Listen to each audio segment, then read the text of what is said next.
சுபிக்ஷா மேலே அப்படி என்னதான் கடுப்பு இந்த பிரஜன் அண்ட் சாண்ட்ராக்குன்னு தெரியல. எப்படியாச்சும் அவங்க கேப்டனாக வரக்கூடாதுன்னு பயங்கரமாக பிளான் போட்டாங்க. அவங்கள தான் டைரக்ட் நாமினேஷன் பண்ணாங்க. எந்த சான்ஸ் கிடைச்சாலும் சுபிக்ஷாவை அடிக்கிறதுக்கு இவங்க வந்து வெயிட் பண்ணதே கிடையாது. பட் சபரி பிரஷ் மேட்டரில் சுபிக்ஷா கிட்ட அவ்வளோ நேரம் பேசி நியாயம் கேட்டிருப்பாங்க. இது வந்து கண்டினியூ ஆகிட்டே இருக்குது.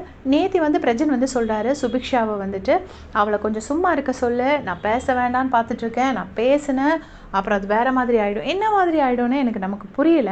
ஏன்னா சுபிக்ஷா அப்படி என்ன பண்ணாங்க, பீட் பாக்ஸிங் பண்ணிகிட்டே இருக்காங்க ஆல்வேஸ், அந்த பாட்டு பாடி உண்மையிலே எனக்கு வந்து ரொம்ப இரிட்டேட்டிங்காக இருக்குது.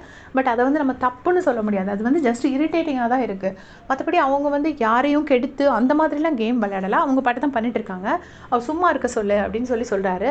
சொன்ன உடனே வந்துட்டு சாண்ட்ரா சொல்கிறாங்க, ஆமாம் அவளுக்கு டிவார்மிங்க்கு டேப்லெட்ஸ் கொடுக்கணும்னு நான் நினைக்கிறேன் அப்படின்னு. டிவார்மிங்க்கு டேப்லெட்ஸ் கொடுக்குதுன்னா பூச்சிக்கு வயிற்று பூச்சி சின்ன குழந்தைங்களுக்கு கொடுப்பாங்களா அந்த மருந்து கொடுக்கணும்னு சொல்கிறாங்க.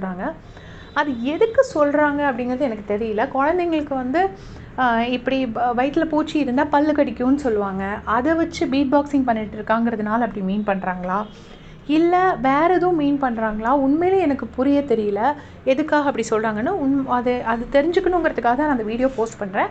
உங்கள் யாருக்காவது தெரிஞ்சதுன்னா தயவு செஞ்சு கமெண்ட் செக்ஷனில் சொல்லிட்டு போங்க. தேங்க்ஸ் ஃபார் வாட்சிங்.